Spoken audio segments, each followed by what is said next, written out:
Hello, Stuart. How are Hello. you? Very well, thank you. How are you? Good, you good. This is a great interview for me because you are the second coffee roaster, the oldest second coffee roaster I work with at the moment.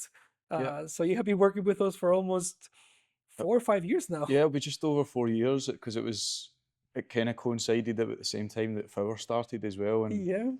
I just looked up green coffee importer Glasgow or something, and Caribbean Goods came up, and I was like, "Do you have any coffee?" And you're like, "Yeah, actually, I've got some coming soon." So That's good. Before we dip into coffee, I remember that you once told me that you used to play rugby I played rugby and you for got quite a lot of injured years. at Yeah, some point. I've had some bad injuries. Rugby, it's a rough game, but um, I stopped playing when I was about 28. Just injuries and time and And since when were life in you general. playing rugby? Since Since I was a little guy, okay, like maybe 7 years old, okay, wow, they okay, start them pretty young. I think they even start younger now. Like when you see them, they're like 5 years old. It's basically like Tig, but with a okay. ball, they're like just chasing each other about without much structure. But And I remember that told me they had a head injury at some point, right? yeah, when I was 18, I fractured my skull pretty Wow, bad and I was in hospital for a few weeks. But um, I still did go back and play after that, but wow. I just didn't really take it as serious after that. It was a bit more More of a casual. game But than I mean, I've never been a big guy. I'm always quite small. I was pretty fast, but you see guys now playing rugby since it's went professional, and even just culture in general. A lot of young guys now are like at the gym all the time, yeah, really getting big, big. strong guys, and it's like I That go up and watch and I see some of the hits, and I'm like, whoa, I'm glad I didn't. I uh, missed the worst of that. that's interesting, and that leads me to my first question, which is you grew up here, right, in Straven. Straven, yep, So you grew up played here. rugby here. You grew up Yeah, yeah, here, just up the hill there, just and a couple 100 yards away. I want to backtrack a bit because you grew up here, but at some point you went to New York, right? And were you living there for a So while, or I got married when I was 26, and my new wife at the time, we'd been living together in Glasgow, in the south side of Glasgow, in Battlefield for about 4 or 5 years before we got married. But before the wedding, Gemma had secured a new job with Jaguar Land Rover, okay? which is based in the Midlands down in England. So basically, as soon as we get married, we went on honeymoon and then we moved down to England. So it was like everything happened at once. It was like Whereabouts in England you moved in? a place called Leamington Spa, which is just south of Coventry. Okay, So that's the kind of hub of Jaguar Land Rover. They're all based in that sort of area. So we moved down there and we stayed there for like 3 years. But during that time, Gemma got a placement in New York as well. okay, So she was out there for 6 months, and I managed to go out for a month at a time, okay. which is great fun because I was working kind of remotely in the morning. I would get up early, do my work, and then in the afternoon I'd time to myself while Gemma was still working. So I would just headphones on, go out, walk around a different area in New York, eat bagels, drink coffee. That's beautiful. It was good fun. And just to understand, you don't come from a coffee background, No, right? So you were doing something completely different at coffee. yep. What were you doing? So I went to university and I qualified as a building surveyor, Okay, and I got a job in that as a graduate position. But that was at the time of a kind of hard financial time in the country, so there wasn't a lot of really good work to get good experience going. And to be honest, it wasn't really the career I hoped it would be. I wasn't as into it as I thought I was going to be. So I then got a job as a kind of out in a van, hands on, cleaning water tanks and doing stuff like that, and I actually really enjoyed it. okay. It's good to be out with guys on site and working out problems Having a and getting laugh. your hands on, Yeah. getting dirty. It's good. I did enjoy that, and then from that I went more into the kind of management side of that business, which was like more managing the engineers, working with clients, and bringing in new work and managing. And to be honest, it became quite stressful, and I wasn't enjoying it. It got to the stage where it was impacting my life. You know, I mean, I wasn't happy. I wasn't. I'd come home and I'd be kind of either tired or like grumpy or like, and then it was actually lockdown that was like gave me the time to assess that and be more like, yeah, I think I need to change something. I couldn't see myself doing that long term, and to be honest, I think I would either be overly stressed or it would start impacting my relationship and my life. So I was like, nah, I've got to change something. So that And was when it was like. when coffee got into. So at that point, we had myself and Gemma had got married reasonably young for today's standards, but we always thought, oh, we'll have kids and it'll be like, we'll have them quite young and we'll set up a family. So at the time, we were living in a 5-bedroom house Yeah. with 4 empty bedrooms, and we were like, when it actually came down to it, we talked about having kids and stuff, and it never really, we weren't really sold on that. So we're like, well, we can sell the house and take some money out and start a business. So we could have done anything. Yeah. We looked into a lot of things, like, oh, we've got shared interests, we've got things that we're into. And coffee was just one of those things that I've always enjoyed coffee. I always drank coffee. I always try and go to better places. Like particularly when we lived down in England, there was a really good little coffee shop that we went to like most days, and the guy was like quite passionate about it. Yeah. Um, he'd done little tasting nights and showed you like all different brew methods. And their main supplier was Caravan, Okay. Caravan Yeah. from Yeah. London, and he would always have like a guest on, so he let me try like coffees that I hadn't really tried before, just by meeting this guy that we kind of clicked on it. And then on moving back up here, I was like, well, there's a couple of good coffee shops in the town. It's not a massive town, but there wasn't a roastery. Like even in Lanarkshire, outside of Glasgow, there wasn't really a specialty coffee roastery. Yeah. And at the time, particularly in lockdown, more and more people were buying machines for the house, Yeah. and then from that seeking out better coffee instead of just going to the supermarket and picking up Whatever they your could find. average dark roast. So when you approach, so I guess you saw the house and you sat down with Gemma and you were like, okay, we're gonna do something. We don't know what. So you do you remember any other ideas that you had back then, or We looked at like a kind of deli wine shop. okay? I still love wine, probably too much, but there's a lot of parallels with stuff like that, like, you know, Yes. like the farming side of it and production. And So I guess it was around food and yeah, quality, I wanted basically. to do something food and drink. Like Okay. Okay. I've always been quite an enthusiastic home cook. Okay. I like making food. I enjoy the process. I like flavour. I like tasting things. I think I have a reasonable palate, so I was like, yeah, I think I'll enjoy Okay. that side of things. And then yeah, just by kind of weighing up what I thought would work and what I thought the town could have done with. Yep.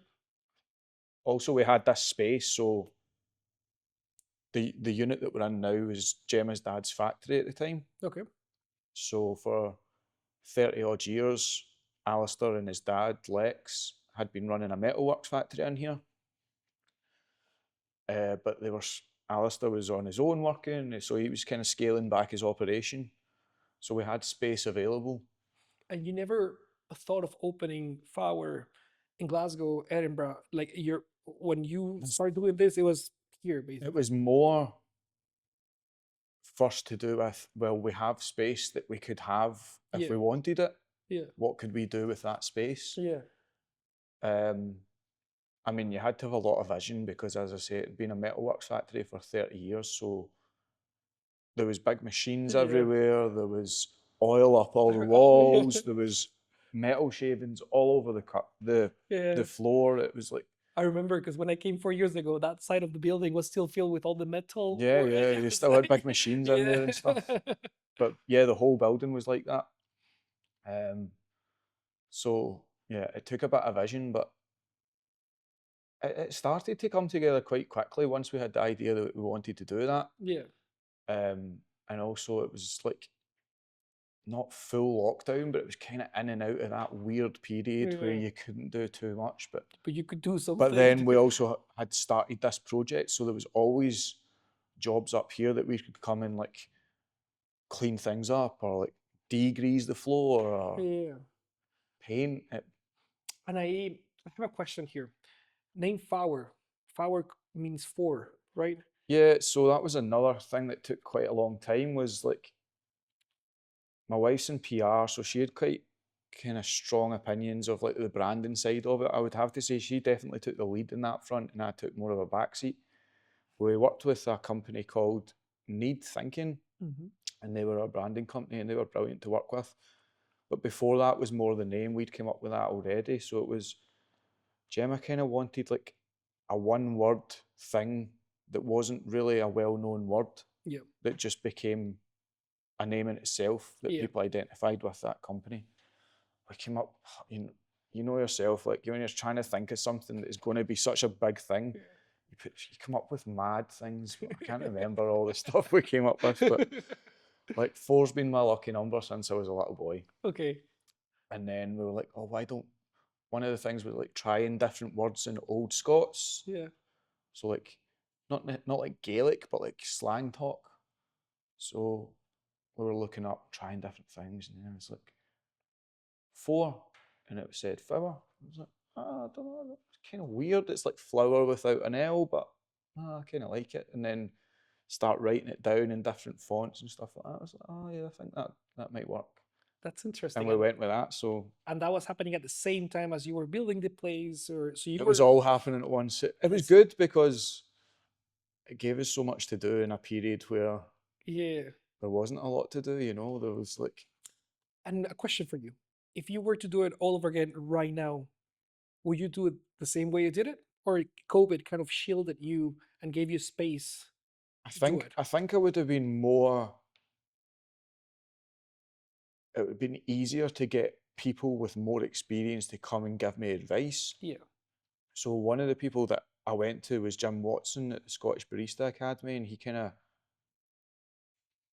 took me from the bottom up, like literally started at the foundations of coffee and took me right through it. And I just the kind of natural side of it, the scientific side of it. I was like, the more I learned about it, the more I got into it, and I was like, So you had the idea of. Sorry, I'm going to interrupt you no, no, here. of I'll course, be fine. back. You had the idea of coffee, but you didn't know a lot about No, I coffee. was I was just a home coffee drinker. And you were building the space, building the brand, and also building yourself around coffee by taking Yeah, classes at I the had to gym. educate myself as Yeah. well. Yeah, like So when you approached this industry, was it passion? Was it you saw a profit margin in the industry, or both, or what was the reasoning? Because I see you were building the whole thing, even your knowledge, all together. Um, I mean, it wasn't a profit-driven decision. The okay. main, and I'm sure most people that are in the industry, it's not a Yeah. profit. It's not.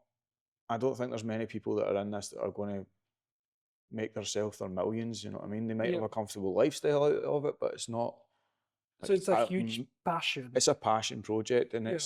it was the main thing for me coming from a place where I wasn't enjoying what I was doing was just finding something that I could really enjoy. Yeah. Okay.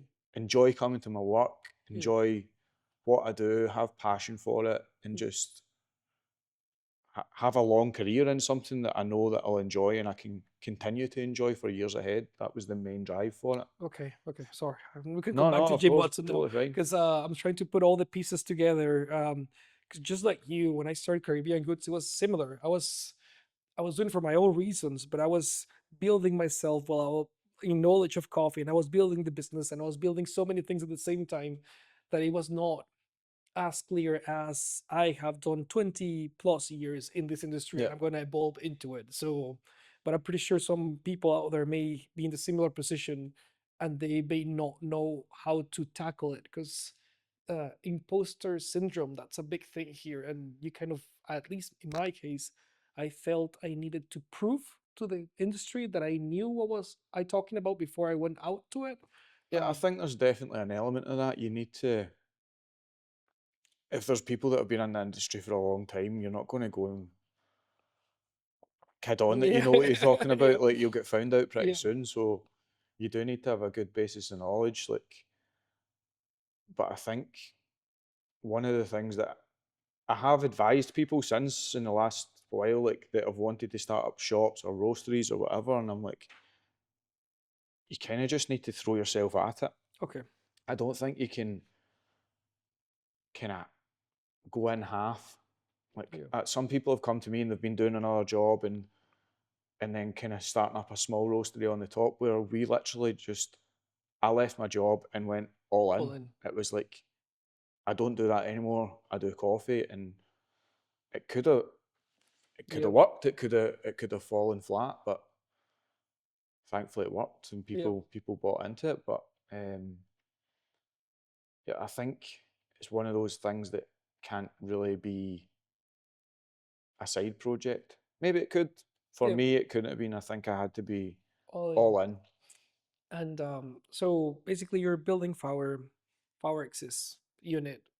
When do you bought the roaster, and how was that decision? Because I guess that when you open a roastery, the main thing is the coffee roaster that you buy. Yeah. So So as I say, when I was learning with Jim, he had the kind of small 2.5 kilo Diedrich roaster. So that's what I learnt on. I did look at other options, but in terms of what size I wanted to buy a good roaster. I looked at ones that were maybe not so much money, but as you say, it's such an important bit of kit. So we're like, well, let's buy as good as we can at the time. Obviously, it wasn't just buying a coffee roaster, which is a big investment in itself. We were putting a lot of money into the whole building. We were buying stairs and yeah, coffee machines and grinders, and like ventilation everything. system. Everything Yeah, had to be bought. So yeah. there was a budget, but yeah, I was that was always my kind of one I was leaning towards was going for the Diedrich, but I'm really glad that we did get that because I touch wood, I've not had any problems with it. It's been a great machine, and I And think they roast really good coffee. so basically, the decision came because the classes that you took were on a Diedrich, so you feel comfortable with the Yeah, brand. You feel comfortable with. yeah, That's I mean, yes, that's very interesting because nowadays there's yeah. so many options about. With different styles of roasters and Yes, stuff as exactly. well. Yeah, And you bought the roaster, came here, you started looking for suppliers, and you have worked with both. You have worked with multi-origin importers, and you have worked with single origin importers.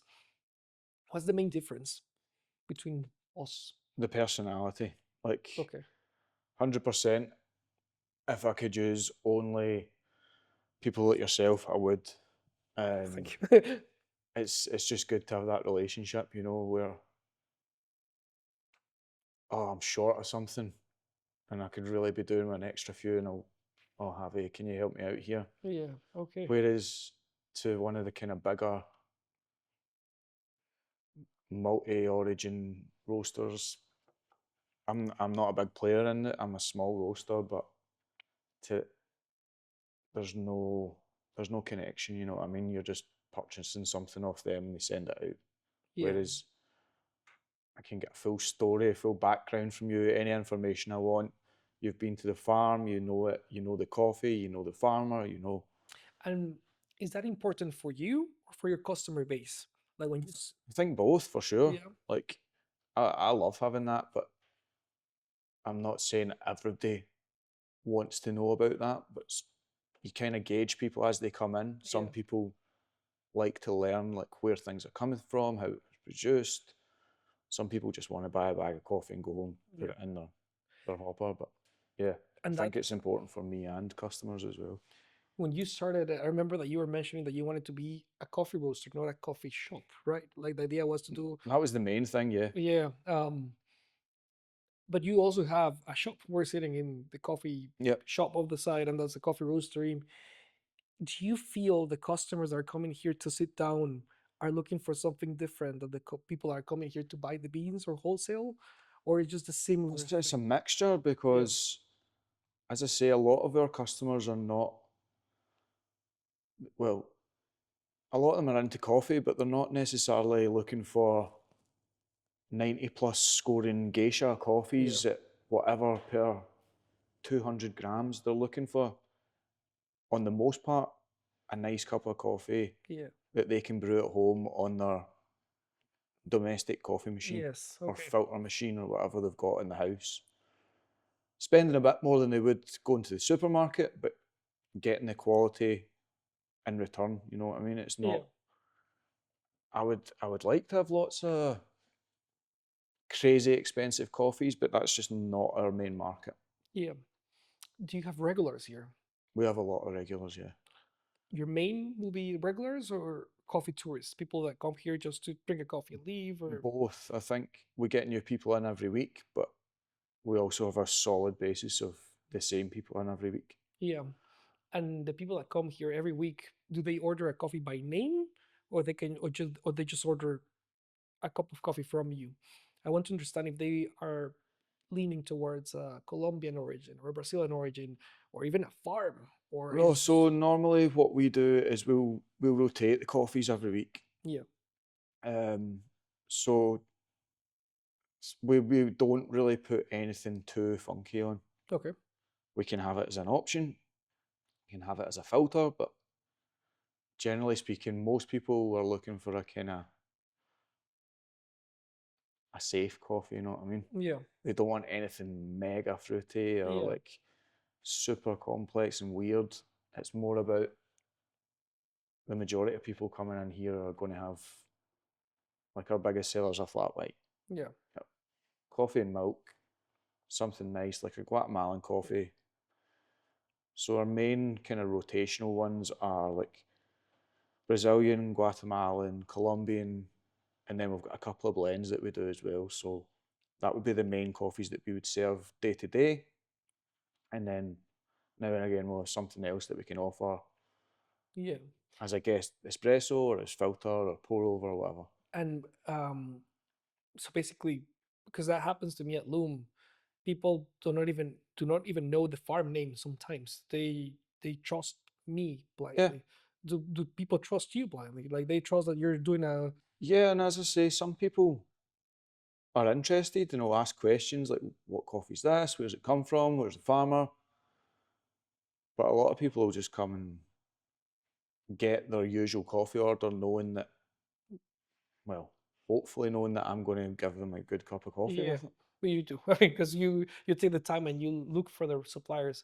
That's interesting. And coming back to the start of this episode, do you feel that you have achieved what you were looking for when you enter coffee?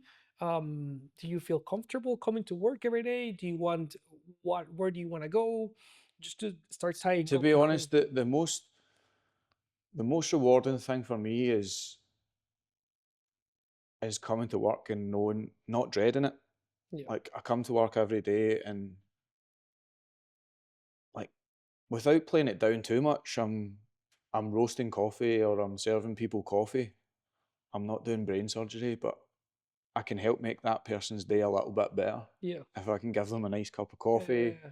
some very average chat, and hopefully they go on and have a slightly nicer day on the back of that. But that Okay. small moment of, there you go, have a lovely day. Things could be worse than that, you know what I mean? Yeah, Sometimes my wife was like, she'll say like, "Oh, are you stressed?" And I'm like, "What do I have to be stressed about?" Like, yeah, obviously you've got to like manage your inventory and stuff like that and buy things in, but it's not that stressful in the grand scheme of things. It's buying coffee beans. It's good fun. Get to yeah. try new things and say, "Oh, I'll buy that one. I'll buy that one." Okay. It's And where do you see yourself? Where do you see the business? To be honest, I really like where we're at. I'm wary of over expansion Hmm. because in my old job I had a lot of staff working underneath that Yeah, I had to manage, and that in itself is hard. Yeah. It is hard to manage people. It's hard to get a lot of people that you can fully trust. Yeah. That might be my my issue, but when you've got a business that you're happy with and you're proud of, you want to make sure that the standards remain the same. Mhm. And I find that hard is getting those people that you can really rely on. What we want to do is what we said at the start was kind of where we can bring on younger people, Mhm. give them jobs, give them some skills, and kind of build them up. Ultimately, Straven's one of the towns where most young people will leave at some point, like I did. Yeah. You'll come back. A lot of the time, a lot of people that I went to school with moved away and come back when they realise it's not as bad as they thought it was when they were young. But yeah, well, if you're taking on younger people, they're probably going to go. But if you can send them on their way and they've learnt something or they've had a reasonable experience working somewhere and they can take that on to somewhere else and further themselves, then brilliant. That's great. That's great. How many people do you employ at the moment? We have four. Four. Four. We're only open 4 days a week as a That's a open to the public, and the okay. rest of the time it's a roastery where we're closed Closed. off. And this is something that I talk about when I go to Origin.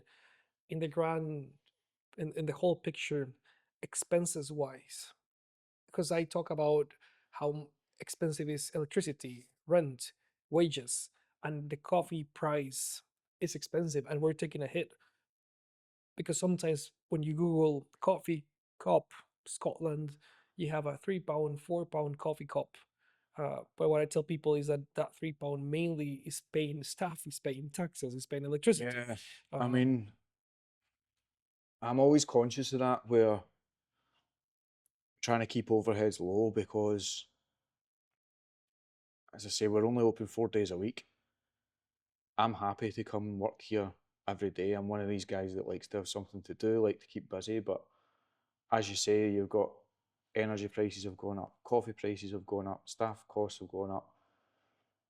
I speak to other people in the industry, and it's like, yeah, they might be really busy, but they still might not be making much money out of it by the time they've paid everything off. Like, particularly in cities and stuff, you've got your rent and your rates, and it all adds up, and then you've got a lot of money to make before you actually take any profit out of business. yeah, And that's hard. It's maybe not sustainable long term. Like, where do you get to the point where you say yeah, that's you not? can see a return. We're lucky here in that we've got cafe 4 days a week. We've got people coming to buy bags. We've got wholesale customers. We've got online customers. So you've got different revenue streams that you're taking from, Yeah, which is very helpful. Where you're not just saying only we're a cafe and we do food and drink, and that's it. yeah, yeah. And if you were to give an advice for someone opening a coffee shop, what would it be? Coffee shop, just make something that people make somewhere that people want to be. Okay. And that sounds easy, but it's not necessarily easy to create that. Like, sometimes people walk in here and, like, yeah, we're based in the middle of an industrial estate, but then you walk in and people, like, you see it when they come in for the first time, they're like, oh, I never expected to find this here. And I'm like, well, it's an old factory, so we kind of lean into what it was. Yeah. Got industrial feel, metal everywhere, and there's no point trying to hide Hide it. what it was. Like, Yeah. we just lean into what it was originally and create something that, yeah, people are like, oh, you would see something like this in, like, London or New York or whatever, but Yeah. we're in the middle of an industrial estate in a little rural town. But it's just the nature of what it was. It was a factory, and That's great. that kind of shows our aesthetic for itself. So building Fower kind of found itself Yeah, because I'm totally. Yeah. that's great because at some time I meet people and I feel they are stopped because they're looking for that perfect concept, their perfect thing. and just go ahead then. Is there a perfect thing? No. Everyone likes different things. Some people will probably come in here and would prefer more of a kind of more homely feel or whatever, instead of, Yeah. I don't know, it's kind of exposed bricks and metalwork but everyone's different. Yeah. That's what I mean. I don't think there's a perfect thing. It's just create a space that you think people will like. Not everyone will like it maybe, Yeah. but if you find your group of people that like it and they keep coming back, then In your gold. Okay. you've done it for somebody. Perfect. Perfect. And to finish it off, do you want to give any advice for anyone that maybe listen to it, or do you want to say something? For me, I would just say like anyone that's thinking about getting into coffee, just go for it. Like, yeah, you might not make the millions, but you'll probably enjoy Yeah, that's good. it. If someone wants to talk to you, ask you any question, how can they talk to you? How can they find you? You can email me or go in through the website or whatever. I'm always open to And that's helping out. fower.com or Fowercoffee.com. fowercoffee.com. That's FOWER coffee.com. That's the one. Perfect. As I say, I have had people come to me in the past and ask for advice on opening places and stuff, and I'm happy to give it. Where if I can help someone, I will. Perfect. Thank you. Thank you, Stuart. Thank you very Thank much. you. Nice to see Cheers. you.